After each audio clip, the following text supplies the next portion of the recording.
तो दूसरा के मस्जिद को तोड़ दीजिए, दूसरा के धर्म को आप तोड़ दीजिए, किसी को मंदिर को तोड़ दीजिए, किसी के गुरुद्वारा को तोड़ दीजिए, हैं? क्यों तोड़ दीजिएगा? यह देश आपके बाप की बपौती है क्या? यह देश आपके बाप ने रचा है? आपके बाप की कुर्बानियां गई है क्या? आपके बाप इसमें लहू बहाया है, खून बहाया है? इस देश में, इस देश को आजाद कराने में अगर सबसे ज्यादा किसी ने लहू बहाया तो इस देश का द्रविड़ है। इस देश का वो वंचित वर्ग है जिसको आज आप देश से वंचित कर।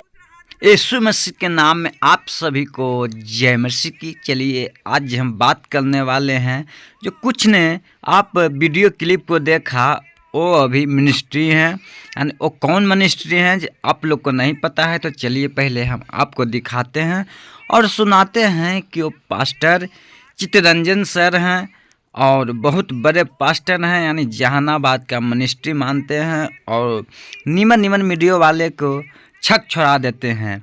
तो अभी निकल कर आया है धीरेंद्र शास्त्री जी का बयान। तो चलिए पहले हम इस पास्टर जी से कुछ हम बात सुनेंगे, उसके बाद हम आगे आप लोग को वीडियो दिखाते हैं, आप देख सकते हैं।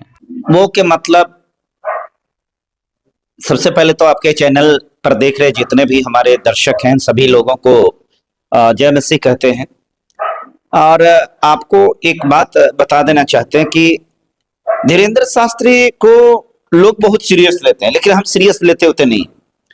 धीरेंद्र शास्त्री एक लोफर है, एक लंपट है, एक नंबर का गंवार जिसको कह सकते हैं, गंवार भी है, हम उसको गंवार मानते हैं। बाबा है आपको, बाबा हम लोगों को विरासत में हम उनको बोलते हैं जो बाबा का दो अर्थ होता है।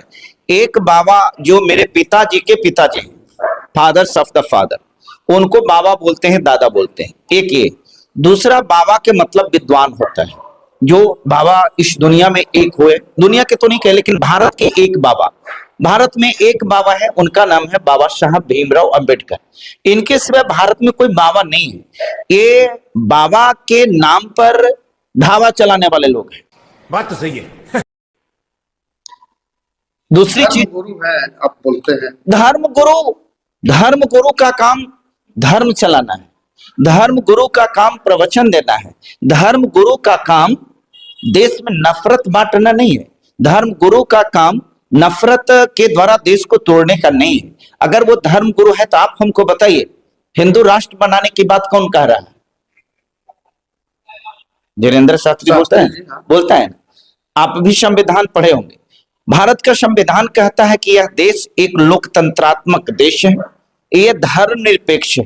धर्मनिरपेक्षता के मतलब जहां पर प्रत्येक धर्म के लोगों को आजादी हो। तो आप अगर ये बात कहिएगा कि हम देश को हिंदू राष्ट्र बनाएंगे, तो मुस्लिम भी इस बात को कहेगा ना कि इस देश को हम मुसलमान राष्ट्र बनाएंगे। सिख बोलेगा ना कि हम इसको सिख राष्ट्र बनाएंगे। तो हमारा भी तो अधिकार है ना, हम यीशु मसीह को मानते हैं तो हम भी कहेंगे कि हम इसको ईसाई राष्ट्र बनाएंगे। जिसको जितना संख्या भारी रहेगा उसी उतना होगा। मान लीजिए यहाँ पर ज्यादा हिंदू लोग रहते हैं तो हिंदू भी बनेगा, हिंदू राष्ट्र बनेगा। मुस्लिम समाज का लोग कम है तो मुस्लिम समाज का थोड़ी बनेगा। अब ये बात को तो संविधान में भी लिखा हुआ होना चाहिए कि जेकर ज्यादा संख्या रहेगा वही राष्ट्र बनेगा। तो क्या संविधान के कोई आर्टिकल में बात लिखा हुआ है? पढ़े कहीं बात लिखा हुआ है कि जिस देश में जिसकी ज्यादा आबादी रहेगी वो देश वही राष्ट्र कहलाएगा। तो आप कहे लगा भाई हिंदू राष्ट्र अगर बनेगा, अब अगर हिंदू राष्ट्र की ही परिकल्पना है तो आपके मोदी बाबा जो हैं वो जब जाते हैं श्रीलंका में जाते हैं, जापान में जाते हैं, चीन में, तो वो बुद्ध का स्टैचू क्यों वेट करते हैं? वो बुद्ध की चर्चा क्यों करते हैं? बुद्ध की बखान क्यों करते हैं? इसका मतलब बुद्धिज्म, शांति, वो मैसेज जो है वो लोग वही रिसीव करते हैं।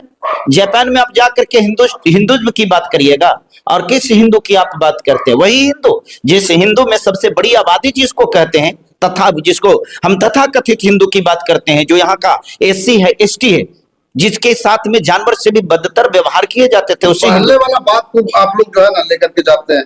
अभी का जो है परिवेश चेंज हो गया है। अब ऐसा जाति पाति बहुत सब सही बोले। नहीं, एक बात से बहुत अच्छा बताया। पहले वाला बात को हमको नहीं लेना चाहिए और हमको इन लोगों से सीखना चाहिए जो कि पहले अपने आप को हिंदू कहते थे।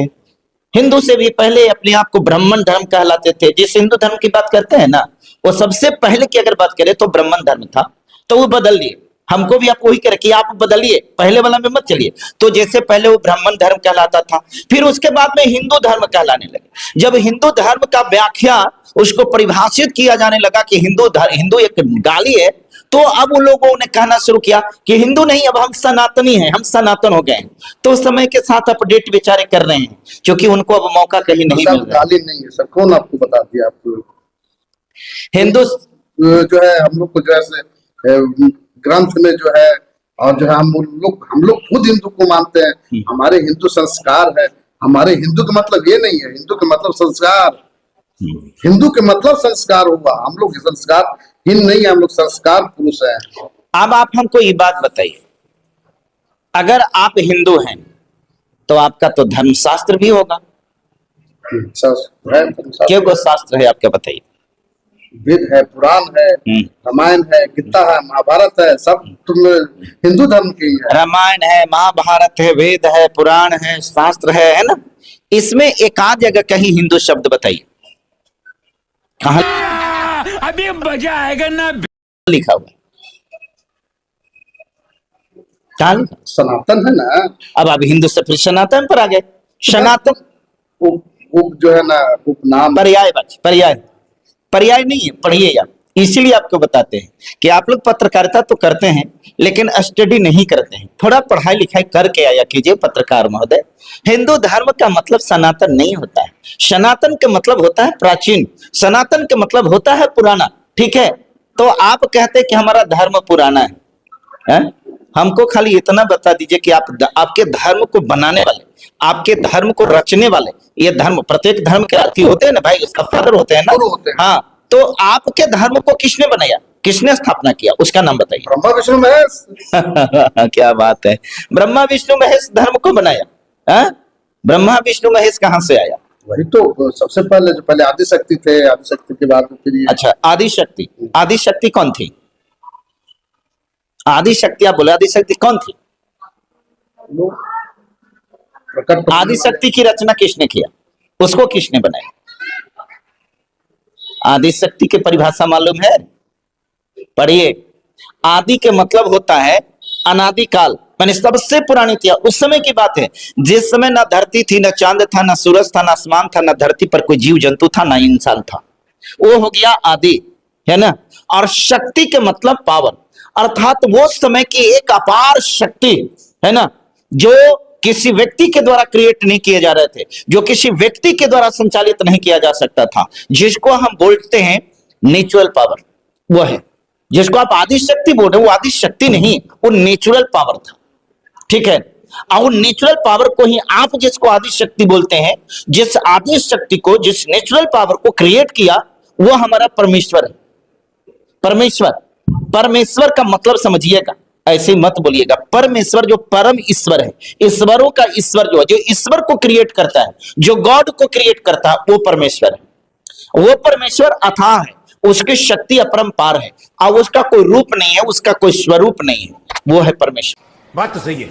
ठीक है, जिसने इस यूनिवर्स का, इस कायनात की रचना किया, और उसी कायनात की रचना में हम आदमी हैं।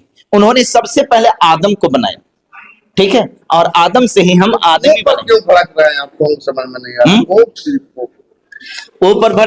ऊपर भड़कने का सेंस ये है कि ये नफरत करने वाले जो है, ये नफरत करने वाला व्यक्ति जिसको आप बाबा कहते हैं, वो के मतलब आपको समझ में नहीं आया कि वो क्या चीज को कह रहा है। ये चर्च तोड़ने की बात कह रहा है। ठीक है, क्योंकि एशिया का दूसरा नंबर का हमारा चर्च है, उस चर्च को तोड़ने की बात कह रहा है। ये गुंडा न है, मावाली है ना, ये लखेड़ा न है, लखेड़ा गिरी वाला बात करेगा। ये बात बताइए, आप किसी को चर्च को तोड़ दीजिएगा तो उससे क्या हो जाएगा? आज आप सत्ता में है, सत्ता के गुरूर में, सत्ता के नशा में आप चर्च को तोड़ दीजिएगा। लेकिन एक बात को याद रखिएगा, सत्ता तो हस्तांतरित होने वाली चीज है। तो सत्ता में थोड़ी है। आप एक मतलब नहीं पढ़ते हैं? अरे प्रधानमंत्री को छोटा भाई है, नहीं जानते हैं? प्रधानमंत्री के भाषण सुनिएगा, धीरेन्द्र शास्त्री मेरा छोटा भाई है। अब दूसरी चीज, जो सत्ता के लिए काम कर रहा है तो वो पॉलिटिकल पावर न है। हिंदू राष्ट्र की बात करना, जगह जगह पर जा करके ये हिंदुत्व की बात करना, हिंदुत्व की या किसी धर्म की बात करना, ये बुरी बात नहीं है। आपको अगर आप हिंदू धर्म को मानते हैं, आपका आजादी है, आप उस धर्म को मानिए, उसके अनुसार आचरण कीजिए, उसके अनुसार प्रचार कीजिए, आप सब कुछ कर सकते हैं, ये तो संवैधानिक अधिकार है। लेकिन इसमें आप ही का अधिकार नहीं है, प्रत्येक धर्मों का अधिकार है। तो दूसरा के मस्जिद को तोड़ दीजिए, दूसरा के धर्म को आप तोड़ दीजिए, किसी को मंदिर को तोड़ दीजिए, किसी के गुरुद्वारा को तोड़ दीजिए, हैं? क्यों तोड़ दीजिएगा? यह देश आपके बाप की बपौती है क्या? यह देश आपके बाप ने रचा है? आपके बाप की कुर्बानियां गई है क्या? आपके बाप इसमें लहू बहाया है, खून बहाया है?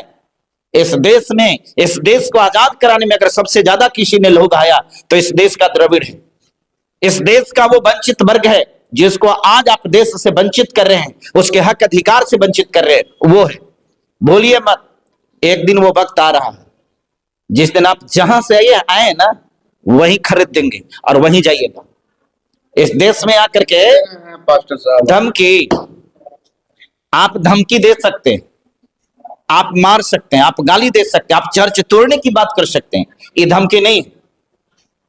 ये धमकी नहीं है ना, इसको तो आप धमकी नहीं ना मानते हैं। ये क्या चीज है आप बताइए? ये जो आपने ही ना बोला ना कि उसने कहा कि तोड़ना ही है तो मंदिर को क्यों तोड़ना है जी, एशिया का जो टॉप 2 है ना, जो चर्च है उसको तोड़ दो। ये धमकी नहीं है, ये गुंडागर्दी नहीं है, ये बहुत अच्छी बात है, ये हिंदुत्व का संस्कार है। क्या कहते हैं? मैं प्रत्येक धर्मों का आदर करता हूं, सम्मान करता हूं, रिस्पेक्ट करता हूं, इसलिए कि मेरा मानना यही है कि यह देश लोकतंत्रात्मक देश है, धर्मनिरपेक्ष देश है। इस देश में प्रत्येक धर्म के लोगों को मानने का, किसी भी धर्म को मानने का स्वतंत्रता है, उसके अनुसार आचरण करने का, पूजा पाठ करने का, प्रचार करने का, प्रसार करने का उसका अधिकार है। यह संविधान अधिकार देता है। अगर संविधान के विरुद्ध कोई भी जाने वाला व्यक्ति है तो मैं एक बात स्पष्ट और खुट्टा ठोक करके बताते हैं कि मैं उसको रत्ती भर भी नहीं समझता हूं, और मेरा क्या बिगाड़ लगा मैं जानता हूं। एक बाल भी उखाड़ने की औकात नहीं कुछ कर सकता, सीधी सी बात बता। और धमकी की बात क्या है? आप गलती करिएगा तो आप गलती पर गलती करते जाइए और हम आपकी गलती को सहते जाएंगे, ये मैं नहीं कर सकता हूं। I will break but not bend, मैं टूट सकता हूं लेकिन झुक नहीं सकता, ये मेरे सिद्धांत है।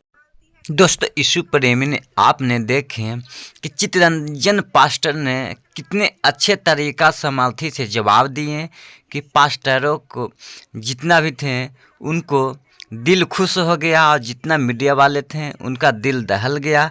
यानी जवाब पर हर एक सवाल देते हुए आप लोग देखें कि कितने लोगों को होश उड़ा दिए। और जितना भी मसीह प्रेमी देख रहे हैं इस वीडियो को शेयर करें ताकि आप लोग का विश्वास जुड़ा रहे और आप लोग समाधि से अपना प्रेयर और प्रार्थना और चर्च में जा सकें।